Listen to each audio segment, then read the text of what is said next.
Bonjour à tous, donc voilà, moi je m'appelle Aurélie, donc je suis la femme de Frédéric. Donc Frédéric vous a déjà partagé son témoignage et maintenant c'est à mon tour de vous partager un petit peu de ma vie. Donc moi je suis née dans une famille chrétienne, donc j'ai entendu parler de Dieu depuis toute petite. Donc je connaissais l'église, les écoles du dimanche, la prière. J'entendais, mais je ne vivais pas le message. J'avais juste du respect et peut-être aussi une dose de superstition. Je me disais que si jamais je n'allais pas à l'église ou si je ne priais pas, Dieu allait me punir, qu'il m'arriverait quelque chose.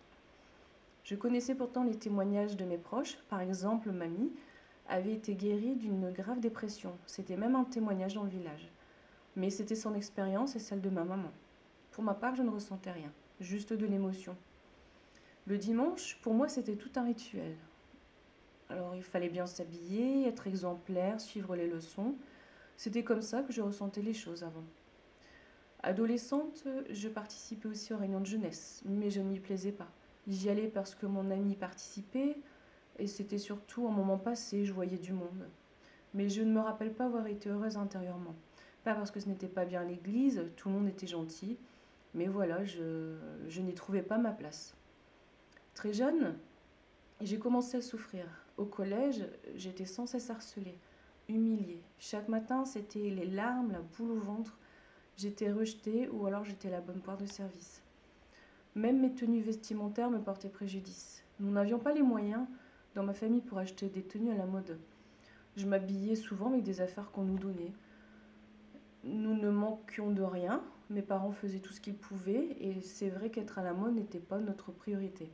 Mais malheureusement, déjà à cette époque, la mode était déjà sujet de tension, de moquerie. On ne cherchait pas à te connaître, à savoir pourquoi tu étais différente des autres filles. Seule l'apparence comptait. J'avais du mal aussi à suivre les cours. Toujours envie de me cacher en classe. Les moqueries étaient quotidiennes et personne ne me défendait. Je me rappelle que la fenêtre de ma chambre à ce temps-là donnait sur la rue et je regardais toujours le ciel. Et à cette époque, je suppliais Dieu de me reprendre car c'était invivable. Et la vie me dégoûtait tout simplement. J'en voulais à Dieu de me laisser. Et j'avais finalement du mal à croire qu'il existait vraiment. Sinon, pourquoi il m'aurait laissé là? Rapidement, à l'arrivée de mes premières règles, j'ai commencé à ressentir des douleurs très vives dans le bas-ventre. Quasi chaque mois, je manquais 2 jours d'école et j'étais en plus incapable de pratiquer du sport. Donc bien sûr, dans ma scolarité, ça ne m'a pas aidée, que ce soit dans les cours ou dans le côté social. Je me sentais très seule et je pensais vraiment que l'amitié n'existait pas.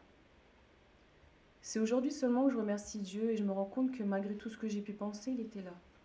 J'ai obtenu mon brevet avec tout pile la moyenne et ça, c'était pas gagné. Mon arrivée au lycée, par contre, a été une bénédiction quand j'ai rencontré ma meilleure amie, qui est même plus que cela, c'est ma sœur de cœur. Le comble, c'était qu'au collège, on se côtoyait, mais on ne s'aimait pas. Et finalement, le premier jour où l'on s'est revus au lycée, on ne s'est jamais quitté. Elle m'a beaucoup aidée et j'ai pu commencer à sortir de ma coquille. Et nous avions un point commun, c'est qu'elle aussi, elle allait à l'église. Pas la même église, mais l'église quand même. Mais la vie finit par rebasculer lorsque mes douleurs s'intensifient dans le bas-ventre et à cette période, je commence en plus à être victime de sévices sexuels. Chose que j'ai cachée à mes proches pendant des années. Et finalement, depuis mes 11 ans, j'avais toujours ces douleurs terribles et on me disait que j'étais trop jeune pour avoir quoi que ce soit. Les docteurs pensaient que ce n'était que des cycles douloureux, mais intérieurement, je savais très bien que quelque chose n'allait pas. Les douleurs persistent et mon docteur m'envoie voir un chirurgien pensant une appendicite. Une cœlioscopie est faite et lorsque le chirurgien me rend visite à mon réveil, il m'annonce que j'ai une belle endométriose. Ça me fait un choc car je savais ce que cette maladie provoquait. À l'époque, quand j'ai fréquenté le groupe de jeunesse, la fille de mon pasteur en était atteinte depuis des années et je connaissais vraiment son combat. Donc bien évidemment, une colère monte en moi et ma foi prend un gros coup. Déjà que j'étais rebelle malgré le fait d'aller à l'église, je voulais y croire, mais finalement, ça a été le coup de grâce pour moi. Je me retrouve ménopausée à 15 ans, moi qui rêvais d'une grande famille, je me prends une claque. Les effets secondaires des piqûres me déstabilisent. Ma santé ne s'améliore pas, et j'étais déjà très mince à l'époque, mais mon poids chute de plus en plus. On me traite d'anorexique, on me colle cette étiquette sans savoir exactement ce qui se passe. Ça me frustre beaucoup, car les docteurs et beaucoup de mon entourage sont focalisés sur cette maladie et ne cherchent pas vraiment à comprendre ce qui se passe. Mon poids chute à 32 kilos. À la clinique, ma nutritionniste m'annonce qu'à cette allure-là, mon cœur ne tiendrait pas plus de 2 mois. Bien évidemment, me lever le matin, c'était devenu une corvée. Les forces me manquent, je souffre de plus en plus, non seulement physiquement, mais aussi de la moquerie des gens. Mon corps est fidèlement devenu ma honte. Je me retrouve comme ça dans le cercle infernal, de devoir prendre des antidépresseurs. Un jour, ma maman m'a même dit qu'elle craignait pour ma vie. Elle passait en cachette le soir pour vérifier si je respirais toujours. Petit à petit, finalement, je deviens dépendante de ces antidépresseurs. Au début, ce n'était que quelques semaines, quelque chose de pas trop fort. Mais les semaines sont devenues des années. Mon corps avait besoin de se cacher. Il y avait un combat à l'intérieur de moi inexplicable. Des pensées suicidaires traversaient mon esprit. À cette période-là, j'étais toujours rebelle envers Dieu. Et un soir, nous devions partir en famille pour la réunion de prière. J'étais dépitée à l'idée d'y aller, mais bon, étant chez papa et maman, j'ai suivi mes parents. Au cours de la réunion, un frère du voyage se lève. Il remercie Dieu à haute voix pour sa guérison et la délivrance des antidépresseurs. Hasard? Non, pas de hasard avec Dieu. C'est arrivé pile au bon moment. Et sa prière m'a totalement bouleversée. J'ai compris que c'était un message pour moi. Il a prié tellement simplement, sans honte et comme un enfant parle à son papa. Ça m'a interpellée, je me suis dit en moi-même pourquoi lui et pas moi. Pas parce que je suis meilleure, mais avec mes faibles mots, finalement, je pouvais le faire aussi. Alors le soir même, en rentrant, je me suis décidée à prier Dieu pour la délivrance de mes antidépresseurs. Alors je ne prends pas mes médicaments ce soir-là, mais je les ai quand même gardés au cas où. On ne sait jamais. Finalement, le lendemain matin, je me lève, je me sens bien, pas d'état de manque et je finis par tout jeter. J'ai mis Dieu à l'épreuve, j'ai décidé que c'était le moment et Dieu m'a totalement délivrée. Je n'ai jamais repris d'antidépresseurs. J'ai été délivrée des antidépresseurs, mais pas de la dépression. En étant délivrée de ces choses-là, je pensais que tout irait mieux pour moi. Un poids était quand même parti, il faut le dire. Cette drogue qui me tenait depuis des années, c'était un grand soulagement. Donc, par la suite, je continue à faire des petites expériences avec Dieu et je décide de m'engager. Donc, je prends mon baptême et je continue ma petite vie. Donc, malheureusement, j'ai du mal à reprendre du poids. Je ne dépasserai jamais les 38 kilos. Donc, c'est une grande frustration dans mon corps de femme car finalement, je garde un corps d'ado. Malgré tout, je continue à m'occuper des autres. C'est devenu ma raison de vivre, être utile. Donc, je passe mon permis de conduire et là encore, j'ai vu la main de Dieu. Car je n'avais vraiment pas beaucoup de force à cette période. Et il y a même des moments où j'étais très confuse, où j'avais des pertes de mémoire, j'avais des problèmes de concentration. Mais finalement, Dieu a permis à ce que je puisse obtenir mon permis. À cette période, avec ma famille, on s'occupe d'un ami souffrant et en difficulté. Et au fur et à mesure, un malaise commence à s'installer en moi. Quelque chose faisait que je le repoussais. Plus j'étais en contact avec lui et plus mon état psychologique empirait. Je ne le supportais plus. Bien que gentil humainement, même très calme, personne ne comprenait mon comportement envers lui.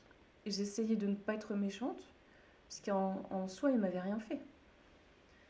Mais un jour, je l'emmène à un rendez-vous médical.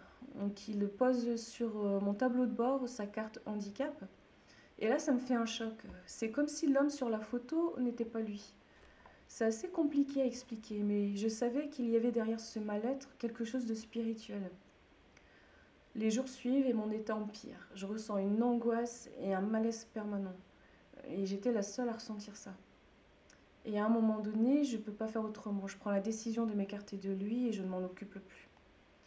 À ce temps-là, il fréquentait aussi l'église. Et dès que je le voyais quelques rangs, même en face de moi, l'angoisse reprenait et mon corps était tétanisé. Je ne pouvais pas en parler, car moi-même je ne comprenais pas pourquoi j'étais comme ça. Et ça a duré des semaines. Il a fini par déménager, donc je me suis dit que ça irait mieux. Mais quelque chose était rentré en moi, quelque chose qui ne partait pas. Ce mal-être finalement était resté là. Je n'avais plus de sérénité. Au contraire, les angoisses, les cauchemars, les crises de larmes ont redoublé. Et ma foi était complètement terrassée et je ne croyais plus en rien. Des sentiments étranges se sont installés et des voix dans ma tête ont commencé à dominer mes pensées. À tel point que j'étais moi-même persuadée que les gens de mon entourage et même ma famille me considéraient de façon minable. Je pensais même que mon entourage était hypocrite. Des voix destructrices se multipliaient dans ma tête. Un esprit de mort était là. Des voix me poussent à me tuer et m'affirment que Dieu ne m'aime plus, que pour lui je n'ai aucune valeur. Elles me disent aussi que si j'étais réellement chrétienne, je ne vivrais pas cela. C'est vrai que j'avais toujours entendu dire un chrétien ne peut pas être dépressif. Alors je me suis dit, s'ils le disent, c'est que c'est vrai. Durant cette période, je ne comprenais pas pourquoi j'avais été guérie des antidépresseurs pour vivre ça.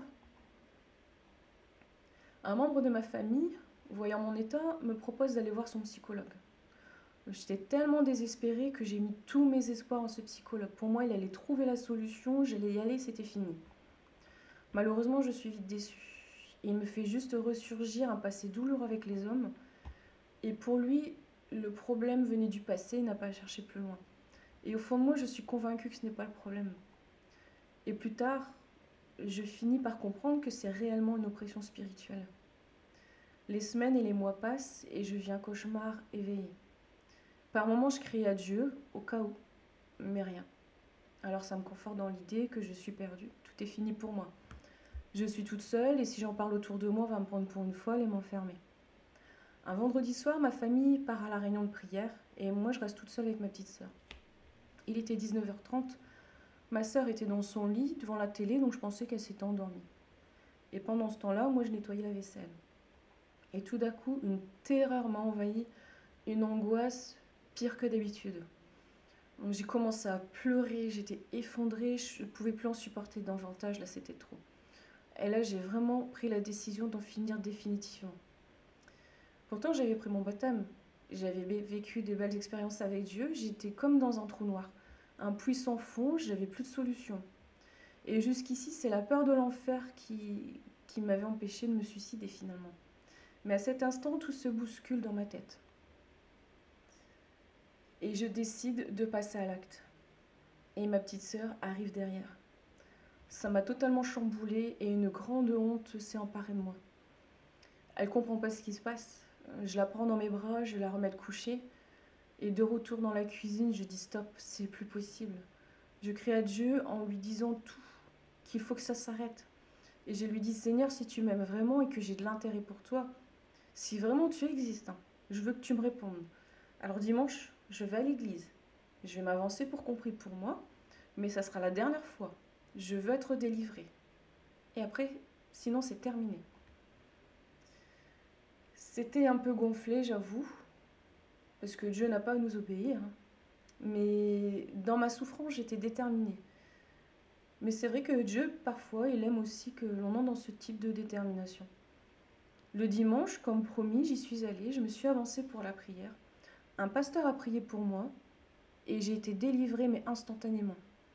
Le pasteur ne savait pas ce que j'avais vécu, et il ne m'a pas demandé non plus pourquoi je m'étais avancée. Il a simplement prié et moi je savais que c'était entre Dieu et moi. Dieu savait et c'est tout ce qui m'emportait. Et depuis ce jour, j'ai retrouvé une paix, une joie. J'ai été libérée de toutes ces pensées, de tout ce qui me torturait, de toutes ces oppressions, les voix, les sentiments. Le gouffre a vraiment disparu. J'ai été délivrée totalement de cette chaîne. Et aujourd'hui, ma vie a complètement changé. Et ça, c'est vraiment le grand miracle de ma vie. Pourtant, j'avais pris mon baptême, j'avais vécu des choses, mais le témoignage de mon baptême n'avait pas d'égal par rapport à ce que j'ai vécu. Ça a été vraiment le chamboulement de ma vie. Et là, tout a vraiment changé. Je continue mon petit bonhomme de chemin et arrive 29 ans, toujours célibataire. J'ai eu des échecs amoureux qui m'ont vraiment dégoûtée, qui m'ont fait du tort. Et une grosse solitude en moi était présente. Et un week-end, alors que je vais en déplacement pour des fiançailles, j'étais vraiment désespérée, contente pour les fiancés, mais désespérée parce que ce n'était pas encore mon tour et ils étaient beaucoup plus jeunes que moi en plus. Et le lendemain matin, je me lève et je me mets à prier. Et je dis à Dieu, je voudrais que tu me donnes un mari, mais pas pour faire comme tout le monde, mais un homme avec qui je vais te servir et qui va m'aider dans ma foi. Alors j'avoue que je me suis étonnée moi-même à prier comme ça, mais c'est sorti vraiment spontanément. Et mon cœur était sincère. De la fille souffrante de solitude qui voulait juste se marier, me voilà à faire cette demande à Dieu. 15 jours après, un dimanche après-midi, donc je pars à l'église avec ma petite sœur, et arrivé à une intersection à 2 rues de l'église, je cède comme prévu la priorité à la voiture d'en face qui tourne et passe près de moi. Et je me mets à dire tout haut, c'est lui mon futur mari. Un boum dans mon cœur. Ma sœur me regarde bizarrement et doit sûrement penser que je suis dingue. Lorsqu'il est passé devant moi, honnêtement, je n'ai pas vu son visage, juste un profil. Donc ce n'est même pas à cause d'une quelconque attirance physique que j'ai dit ça, puisque je n'ai pas vu son visage. Mais il y avait autre chose, une conviction dans mon cœur. Et à ma grande joie, je le vois rentrer sur le parking de l'église. Double boum, je ne l'avais jamais vu avant. Je regarde ma sœur toute excitée. Bien sûr, je ne l'accoste pas, je reste à l'écart, mais je le regarde, je l'ai en vue dans l'église. Il avait été invité par des amis que nous avions finalement communs. Donc lui les avait connus dans des foyers avant qu'il soit chrétien. Et à la fin de la réunion, nos amis nous présentent mutuellement. Et depuis ce jour de juin 2011, nous ne nous sommes jamais quittés, pas un jour sans se voir. Fred au début avait plus de réserve pour s'engager très vite à cause de son précédent mariage. Mais moi j'étais convaincue au fond de moi, donc j'ai laissé Dieu faire les choses dans son cœur. Et à partir du moment où on a commencé à prier ensemble, les choses se sont vite confirmées pour lui aussi. Et notre relation a pris aussi une autre tournure. Et finalement, c'est quelques jours plus tard que je me suis souvenue l'avoir déjà rencontré. À cette époque-là, il était agent de sécurité et je le croisais à chaque fois dans le magasin où je faisais régulièrement mes courses. Et c'est là que je me suis souvenue que j'avais déjà dit à ma mère, ce gars-là n'a pas l'air sympa. Un homme totalement transparent pour moi, qui ne donnait pas envie de discuter, insupportable, et même lui dire bonjour, je n'avais plus envie. Et c'est étonnant finalement que des années plus tard, je sois tombée amoureuse de lui. Alors une fois j'ai posé cette question à Dieu, mais Seigneur, il était tout près de moi, pourquoi seulement maintenant? Et la réponse était simple. Ça ne faisait que 2 ans qu'il avait rencontré Dieu, donc il n'était pas prêt pour cette relation. Il n'était pas celui qu'il est devenu aujourd'hui. Comme vous vous rappelez, Fred était quelqu'un de violent, de raciste, de complètement instable. Donc il fallait vraiment qu'il soit transformé par Dieu. Et pour moi, il fallait aussi un temps de restauration. Et je n'avais pas non plus cet aspect spirituel pour servir Dieu avec mon mari à ce temps-là. Donc notre rencontre s'est faite en juin 2011. On s'est fiancés le 27 septembre de la même année, jour de mon anniversaire. Et d'un commun accord, on a décidé de se marier le 3 mars 2012, donc quelques mois après. Alors, beaucoup trop tôt pour pas mal de monde, mais encore une fois, j'avais cette conviction dans mon cœur que c'était le bon choix. Je me rappelle même que notre pasteur partait avec sa famille en vacances de ski. Il a été obligé de changer ses plans et partir un peu plus tard. Au mois de janvier, à 2 mois du mariage, Fred est licencié et nous n'avons pas encore de logement à nous. Mais nous prions, je sais que Dieu est avec nous. Nous faisons un dossier pour une demande de logement social fin janvier, le timing est serré. Et la réunion pour le logement devait se tenir seulement mi-février. Donc nous le visitons, sachant que nous sommes déjà plusieurs couples dessus. Mais dans le fond, j'ai encore cette conviction que cet appartement est pour nous, je le sens. Et à 15 jours du mariage, l'agence nous appelle et nous annonce que nous sommes choisis. Donc pas de doute, tout est conduit. Nous avons démarré notre vie finalement en misant tout sous le Seigneur. Donc d'un regard extérieur, ça paraissait une vraie folie. Mais quand le Saint-Esprit est là et qu'il conduit les choses, rien ne peut contrecarrer les plans. Alors ni l'un ni l'autre, nous n'avions d'argent de côté pour le financement du mariage. Mais quand Dieu approuve, il pourvoit. Moi j'étais couturière à ce temps-là à mon compte, et à cette période-là, je n'avais pas non plus un gros salaire et ni fixe, c'était aléatoire. Et en janvier, un paiement que j'attendais depuis plus d'1 an et demi est honoré. Donc c'était l'équivalent d'un gros salaire. Et avec cet argent, on a pu acheter la nourriture pour le repas et finir de payer nos tenues. Même là, des membres de la famille, des amis ont eu à cœur de cuisiner pour le repas du mariage. C'est un repas simple, convivial et très bon pour 130 personnes. Certains ont même eu à cœur de nous offrir la décoration, il y avait des fleurs partout, que ce soit le gâteau, les dragées, le vin d'honneur, les coiffures, le bouquet, tout a été offert. Il y a une mobilisation énorme pour notre union. C'était une vraie grâce pour nous et un honneur. Ça avait été considéré comme folie pour les hommes, mais pour nous c'était une bénédiction de Dieu. Et c'est vrai que 130 personnes, ça paraît beaucoup, mais nous, à la base, on était de deux églises différentes. Fred avait été suivi par beaucoup de familles de l'église de Fény. C'est aussi devenu des frères et sœurs en Christ, une famille de cœur. Et on ne voulait pas avoir à choisir entre les membres d'une église ou de l'autre. Tout le monde avait sa place. Donc nous avons invité tout le monde. Et c'est ce que nous voulions, dans la simplicité, mais avec tous les gens que nous aimions. Nous avons aussi le bonheur d'avoir des amis qui venaient d'assez loin. L'église était pleine et c'est ce que nous on voulait. Pas pour notre orgueil, pour être vu, mais justement pour qu'un grand nombre puisse entendre l'évangile, puisse connaître l'amour de Dieu et partager un peu de notre foi aussi. Et même la cérémonie a été préparée par des amis et mes frères et sœurs. Et le pasteur, je me rappelle à cette époque, nous a confirmé qu'il avait été heureux de nous unir car il sentait que c'était un amour véritable entre nous et qu'on était vraiment fondés sur Dieu. Et on le remercie encore pour ça. Donc Fred avait perdu son travail, donc les débuts de notre mariage ont été très difficiles. Car à cette période-là, on n'avait pas non plus d'aide pour le logement, parce que 2 ans auparavant, Fred avait cumulé 2 postes. Et donc ça faisait qu'il n'y avait aucun droit à cette période-là. Le chômage qu'on lui devait ne se débloquait pas, rien n'avançait, et on a fini par dépendre d'une épicerie solidaire pour nos courses. Donc nous, on avait bloqué une certaine somme des enveloppes du mariage pour assurer des factures, des loyers, certains remboursements, mais ça ne dure qu'un temps. Donc pendant presque un an, je n'ai pas remis les pieds dans un magasin et on n'avait même pas 1 euro en poche. C'était très très frustrant. Même pas aller chercher du pain et c'était un sentiment inexplicable. Je me revois encore partir à pied avec mon petit panier à roulettes. Je faisais le tour de l'épicerie, je connaissais les prix par cœur. Et pour une couturière, je vous assure que de ne pas aller dans un magasin de prêt-à-porter, c'était très frustrant. Je croisais les autres avec leurs sacs de shopping, où je les voyais passer avec des caddies de courses, même pas pouvoir sortir faire une activité.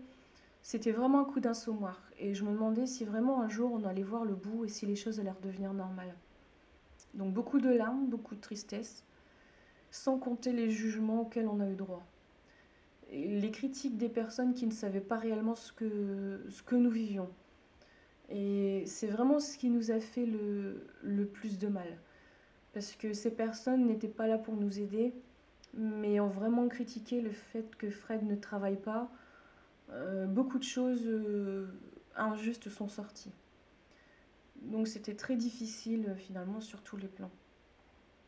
Au bout de plusieurs mois, Fred finit enfin par être indemnisé, mais au final c'est comme si on n'avait rien touché parce qu'il y avait beaucoup de choses à rembourser. Donc nous avons commencé très très dur, mais nous avons vu la fidélité de Dieu dans notre couple car l'argent n'a jamais été un obstacle et ça n'a jamais entaché notre mariage. Nous étions unis pour le meilleur et pour le pire, mais cependant c'est vrai que la souffrance était là. Cependant, Dieu a mis beaucoup de personnes à nos côtés. Et souvent celles qui étaient de situation moyenne, modeste, et qui n'avaient pas forcément non plus de moyens pour eux. Mais ils ont vraiment fait ce qu'ils pouvaient pour nous aider.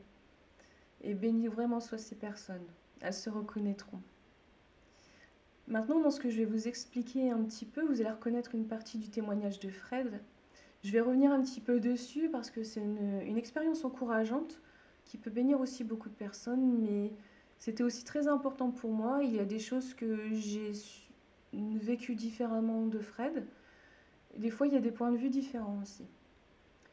Donc nous étions dans ce gouffre financier et on avait aussi le tracas de ne pas pouvoir rembourser les personnes qui nous avaient prêté de l'argent. Donc il fallait bien qu'un jour ça cesse. Et nous avons demandé à Dieu de nous ouvrir une porte pour du travail.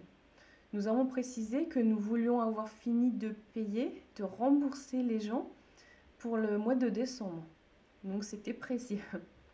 C'était un besoin intérieur, même si on nous disait qu'on avait le temps, mais un dû est un dû et c'était insupportable de vivre comme ça. Peu de temps après, Fred répond à une annonce lors d'un entretien. Il se rend compte que finalement ce travail n'est pas du tout dans ses capacités.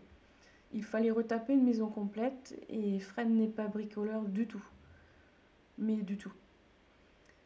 Mais finalement, devant l'honnêteté de Fred et le plan que Dieu avait déjà prévu, on ne va pas l'oublier, et cet homme a rappelé Fred et a décidé de l'embaucher. Il a dit que ce n'était pas un souci qu'il le formerait, mais qu'il avait trouvé en lui quelqu'un d'honnête et qu'il ne savait pas pourquoi, mais c'est lui qu'il devait prendre. Donc Fred commence son travail et au fil du temps, voilà que la maison se termine. Et sans formation à l'avance, ni aucune expérience, mais seulement avec sa volonté et la connaissance et la capacité que Dieu lui a donnée. Le soir, il lisait des livres de bricolage, il regardait des tutos sur Internet. Et finalement, au mois de décembre, la somme complète pour les remboursements auprès des uns des autres était faite. Donc rappelez-vous, on avait bien précisé décembre. Dieu, il entend nos requêtes et il est précis. Nous, des fois, on est un peu moins. Ce patron-là possède plusieurs logements et il nous propose une location de maison. Mais moi-même, je ne supportais plus de rester dans notre appartement. Au début, tout était nickel, hein. Mais au fil des mois, de nouvelles personnes ont emménagé sur le palier et c'était devenu un point de deal et on n'était plus du tout en sécurité. Et en janvier, Fred continue finalement de travailler pour ce patron. On a eu pas mal d'embûches pour avoir une maison, ce qui aurait dû m'alerter. Mais j'étais obstinée et entêtée à vite partir de cet appartement, donc je ne me posais pas de questions. Et c'est vrai que je n'ai pas vraiment remis tout ça dans les mains de Dieu. Du coup, malgré tout, on a emménagé dans une maison. Et quelques semaines plus tard, Fred tombe gravement malade. Donc il a une pneumonie avec une température de 40 qui dure plusieurs jours et il reste dans un état sérieux pendant 15 jours encore. Gros coup de massue et de frayeur et l'impression de tout perdre en même temps. Et à ce moment-là, je me sens tellement mal que je cherche une réponse auprès des chrétiens. Je demande à Dieu est-ce qu'il me parle à travers d'eux. Je comprends que nous nous sommes entêtés et que nous ne sommes plus dans la volonté de Dieu. Il fallait arrêter ce travail en décembre. Donc je prends l'initiative de prévenir le patron, qui est aussi notre propriétaire, qu'il va nous être impossible de rester là, que Fred ne peut plus travailler pour lui. À savoir que tant que Fred ne travaillait pas, on ne touchait rien. Donc forcément, ce n'était pas possible d'assurer la vie en général et de payer un loyer. Donc il me dit quand même de réfléchir, mais la décision est déjà prise et sans appel. On ne veut pas vivre au-dessus de nos moyens. Le logement est trop élevé, on ne pourra pas assumer les loyers. Dieu prend soin de ses enfants, mais nous devons aussi obéir quand il nous dit quelque chose. Et nous sortions d'une galère et on retourne dans une autre galère. Je ne comprenais plus rien. Et finalement, c'est ce que je pensais à ce moment-là, que tout cela, c'était pour rien. Fred avait connu la rue, il revoyait son passé et à un moment donné, il me dit que ce n'est qu'une déchéance. Et c'est un mot qui m'a broyé sur place et que je n'oublierai jamais. Je finis par m'endormir et je reçois une vision. Donc je suis en hauteur. D'une part, je vois une fenêtre dans le ciel qui s'ouvre. Et en bas, je vois la terre. Puis Dieu me dit incrédule. Je me réveille et je me suis pris une belle claque. La vue de la terre paraissait si petite. Dieu voulait me montrer par là qu'il était encore au contrôle et qu'il était bien au-dessus de tout. Il était immensément grand. Le lendemain, une proche m'appelle car elle a beaucoup de contacts et elle nous indique une maison à louer dans un petit village pas loin de chez nous. Nous allons visiter cette maison avec l'adjoint du maire et pour lui tout est quasiment acquis, il n'y aura pas de problème. Alors nous faisons le dossier et finalement notre demande est refusée par le conseil car nous n'avons pas d'apport financier fiable. Encore une incompréhension. L'adjoint au maire, lui, il est désolé, mais ce n'est plus de son ressort. Le lendemain, mes parents passent et je pars avec mon père qui me conduit à un rendez-vous. Maman reste avec Fred qui est encore souffrant. Et juste avant de partir, Dieu me donne le verset ne devez rien à personne.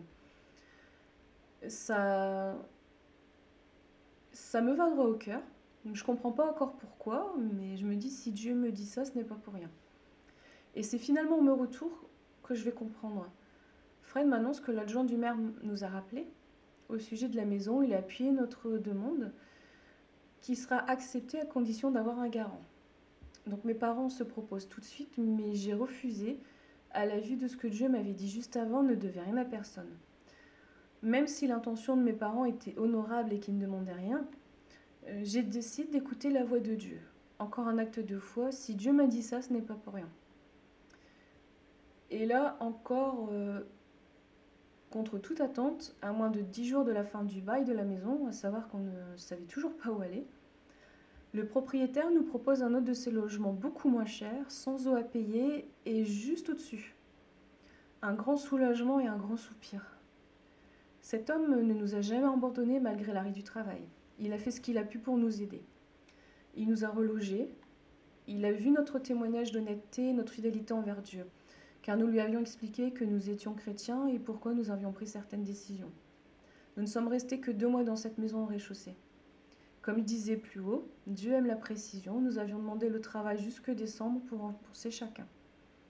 Arrivé dans le nouvel appartement, il restait maintenant à trouver du travail. Fred avait déjà postulé partout, dans toutes les régions, mais rien ne s'ouvrait. Un jour, Fred me dit qu'il voit une annonce sur Pôle emploi intéressante et il postule d'office. Un poste de gardien d'immeuble.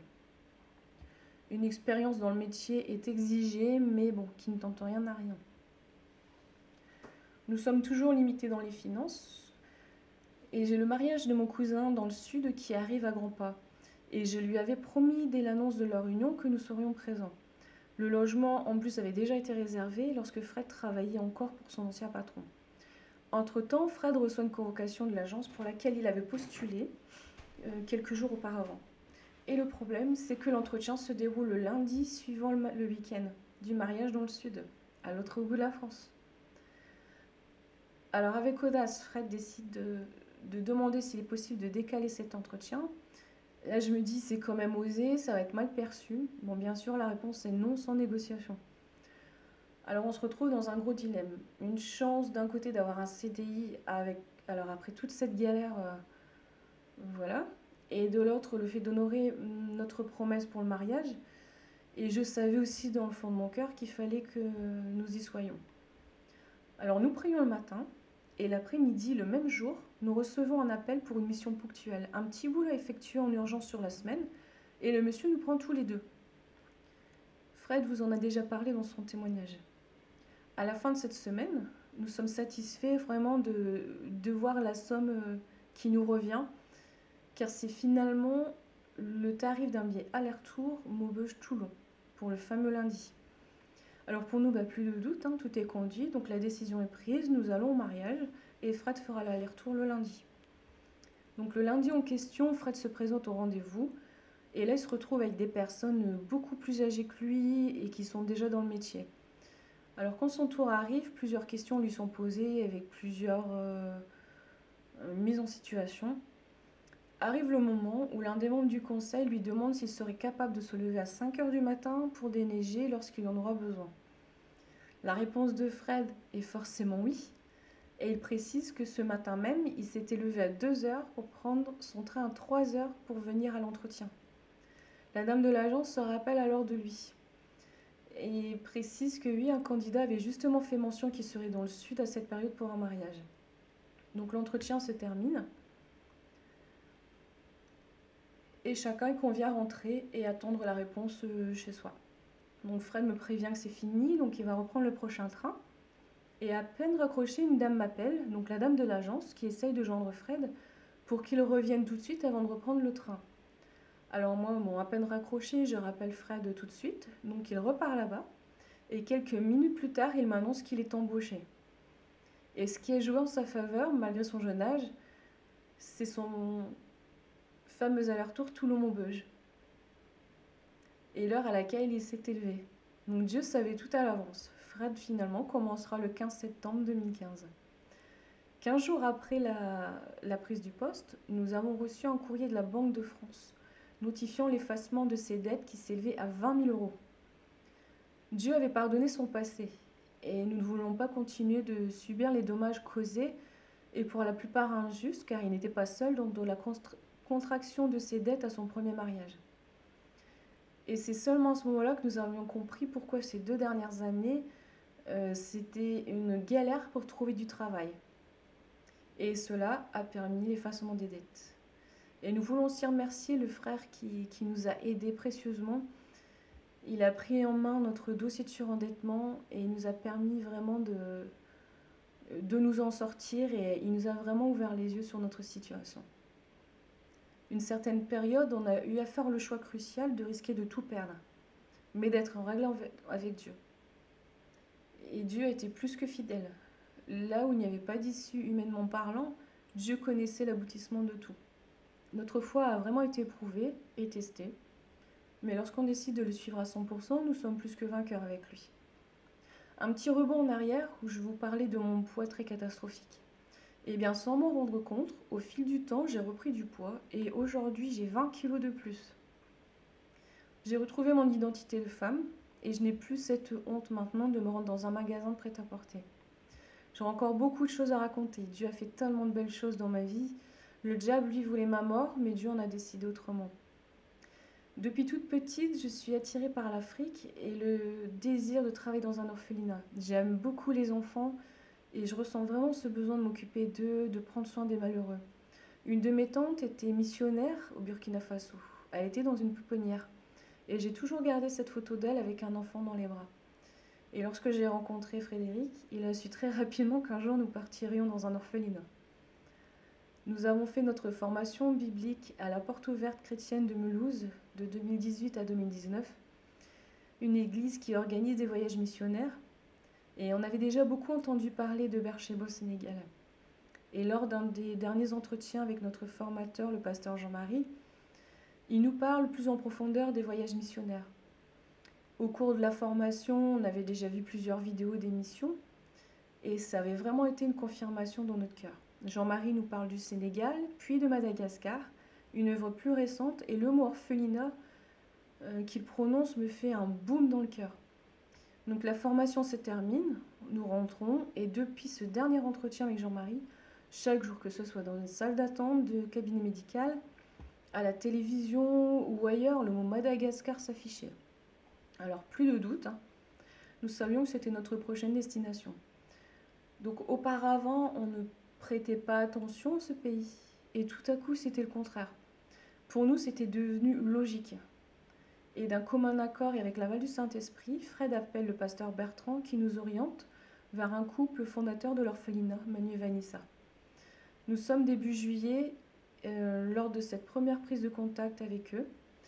On se rencontre en août, lorsque l'on sera de passage en vacances dans les Vosges. Et tout s'est mis en place directement. Donc le voyage restait assez coûteux au niveau du déplacement d'avion, mais Dieu a posé sa main et nous avons eu la somme exacte. Donc nous avons réservé l'avion pour le 14 février 2020 par la foi, sans garantie d'annulation, sachant que je suis en très mauvaise santé, mais lorsque quelque chose est conduit par Dieu, ces choses se font sans crainte. Même là, sans le savoir, un couple de la résidence nous a donné des sacs de couchage, un petit clin d'œil. Une petite anecdote, je suis terrorisée par le vide. Et j'ai toujours refusé de prendre l'avion, ne serait-ce que pour descendre dans le sud. Il y a juste 1h30. Et finalement, pour une première en avion, nous a commencé ce voyage avec 10 heures de vol, suivi d'une journée en taxi-brousse. Mais ce jour-là, je suis montée dans l'avion totalement sereine, totalement calme, et j'en redemande. Donc nous avons passé un très bon séjour, nous avons fait de belles rencontres. Arrivé le dimanche à l'heure de la réunion avec les enfants, les larmes sont montées, on y était. Donc je suis partie sans parler de mes soucis médicaux et je n'ai pas eu de problème particulier. Notre retour a été marquant. Nous sommes rentrés une semaine avant toutes les restrictions que la France a connues à l'occasion de la pandémie. Donc mon frère et ma sœur m'avaient prévenu par message que la situation était grave, mais nous là-bas, nous étions totalement déconnectés de la réalité. Donc lorsque nous sommes arrivés à l'aéroport Charles de Gaulle à Paris, c'était désert et une ambiance très bizarre à l'aéroport. Par rapport au départ, rien à voir.